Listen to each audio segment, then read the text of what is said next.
पाकिस्तान में भारत के लिए अपना एयर स्पेस बंद किया तो भारत ने भी पाकिस्तान के लिए अपना एयर स्पेस बंद कर दिया है और अब पाकिस्तान के विमान पूरब में जाने के लिए चीन का चक्कर लगाकर जा रहे हैं।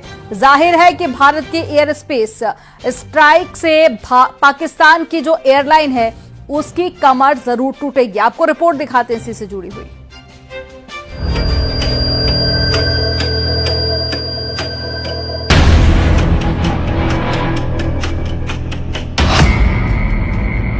पाकिस्तान पर एयर स्पेस स्ट्राइक।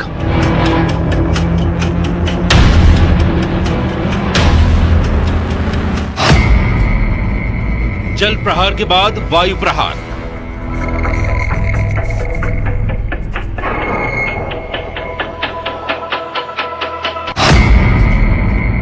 एक के बाद एक भारत की स्ट्राइक।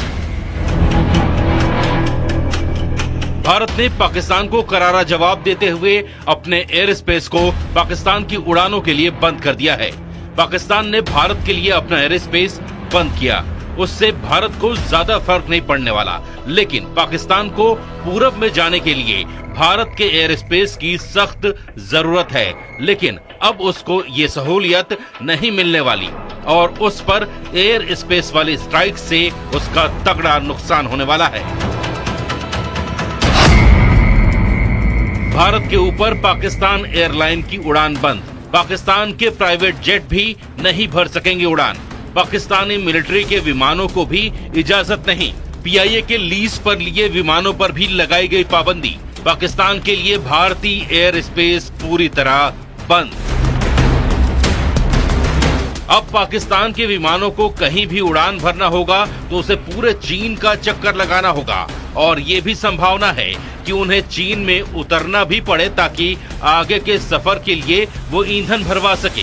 जाहिर है भारत ने पाकिस्तान की कमर तोड़ने वाला एक और फैसला लिया है। इसका सबसे बड़ा असर पाकिस्तान इंटरनेशनल एयरलाइंस की कुआलालंपुर जाने वाली दो रूट्स पीके 8945 और पीके 8989 पर पड़ा है। पहले ये फ्लाइट्स लाहौर से भारत होते हुए कुआलालंपुर जाती थीं, जिससे दूरी कम और वक्त बचता था। लेकिन भारत के एयर स्पेस बंद करने के बाद अब इन्हें चीन होते हुए जाना पड़ रहा है। इस नए रास्ते से 3 घंटे ज्यादा समय लग रहा है। कल से ही ये फ्लाइट्स नए रास्ते पर उड़ान भर रही हैं। जैसे को तैसा की नीति पर चलते हुए भारत ने साफ कर दिया है कि जवाब अब सिर्फ जमीन से नहीं आसमान से भी मिलेगा। भारत एक ही जगह से नहीं पाकिस्तान को हर जगह से तोड़ रहा है। कभी डिजिटल स्ट्राइक, कभी वाटर स्ट्राइक, कभी डिप्लोमेटिक स्ट्राइक, कभी इकोनॉमिक स्ट्राइक और अब एयर स्पेस स्ट्राइक।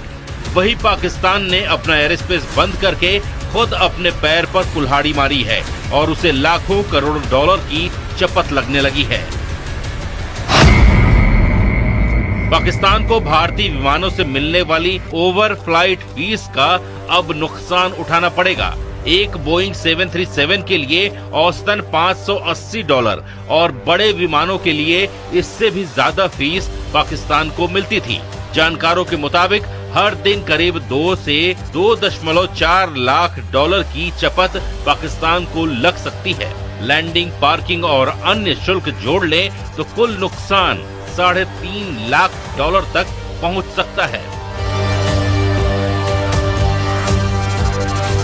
इससे पहले पुलवामा हमले के बाद भी पाकिस्तान ने भारतीय विमानों के लिए एयर स्पेस बंद किया था और उस दौरान उसे करीब $100 मिलियन का घाटा उठाना पड़ा था। लेकिन इस बार उसे दोहरी मार पड़ने वाली है।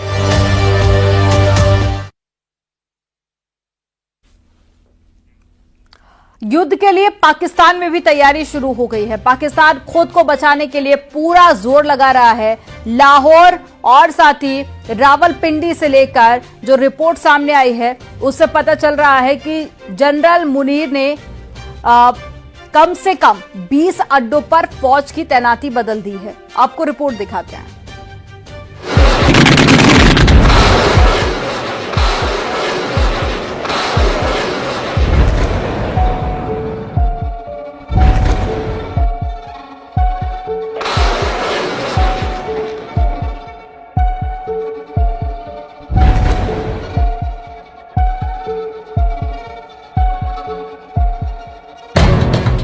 गुजरांवाला और सियालकोट में एयर डिफेंस अलर्ट पर है।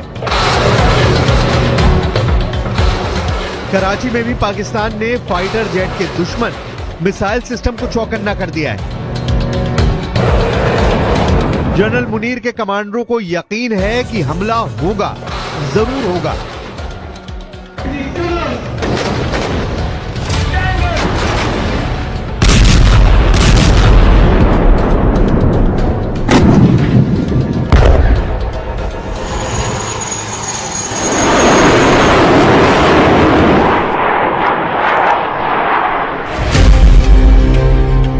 पाकिस्तान के पास 3 तरह के एयर डिफेंस सिस्टम हैं जो चीन से लिए गए हैं। पहला है FM-90 जिसकी रेंज 15 किलोमीटर तक है। दूसरा है HQ-16, इसकी रेंज 70 किलोमीटर तक है। तीसरा है HQ-9, इसकी रेंज 300 किलोमीटर है। और यही किसी भी एयर स्ट्राइक से बचने के लिए पाकिस्तान की सबसे बड़ी गारंटी माना जाता है। पाकिस्तान इस वक्त पूरी तरह डिफेंसिव है। उसे पता है कि कोई ना कोई स्ट्राइक तो जरूर होगी और इससे बचने का सिर्फ एक रास्ता है, वो ये कि सही जगह पर उसके सही हथियार तैनात किए जाएं। पाकिस्तान ने भारत से लगी सीमा के करीब 2 लोकेशन पर अपने बड़े रडार सिस्टम तैनात किए हैं। एक है सियालकोट और दूसरा है लाहौर। दोनों जगह उत्तरी फ्रंट का हिस्सा है और 1965 के बाद 1971 के बहुत ही खतरनाक युद्ध के शश्मदीद गवाह रहे हैं। पाकिस्तान के अंदर लगातार हथियारों और सैनिकों की मूवमेंट तेज हो गई है। सड़कों पर आर्टिलरी देखी जा सकती है। तोप और टैंकों को एक जगह से दूसरी जगह ले जाया जा रहा है, जिससे साबित होता है कि जमीन पर पाकिस्तान की तैयारी जीरो रही है। और अब पहलगाम आतंकी हमले के बाद उसे अचानक ये ख्याल आया है कि भारत तो जवाबी हमला भी करेगा। खैबर पख्तूनवा और पंजाब के कई मिलिट्री अड्डों से फोर्स POK में भेजी गई है ताकि LOC पर मोर्चे को मजबूत बनाया जा सके। क्योंकि अगर भारत कोई सर्जिकल स्ट्राइक करता है, जैसा उरी पर हुए आतंकी हमले के बाद हुई थी, ऐसे हालात में पाकिस्तान के पास फौज का बैकअप मजबूत रहे। कहूँगा कि एक क्लैश की सूरत हाल बिल्कुल नजर आ रही है। अल्लाह करे एवर्ट हो जाए, हम कोई जंग मुसल्लत हमारी तरफ से तो कतई तौर पे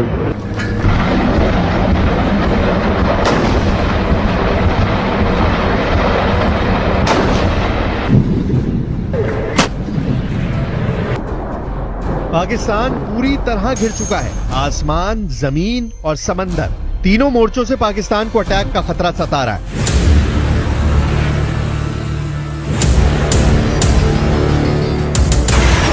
सुखोई 30 MKI से लेकर राफाल और ब्रह्मोस से लेकर नौसेना के बड़े बड़े जंगी जहाज बता रहे हैं कि पाकिस्तान को चौंकाने वाले बहुत ही खतरनाक मिशन की शुरुआत हो चुकी है।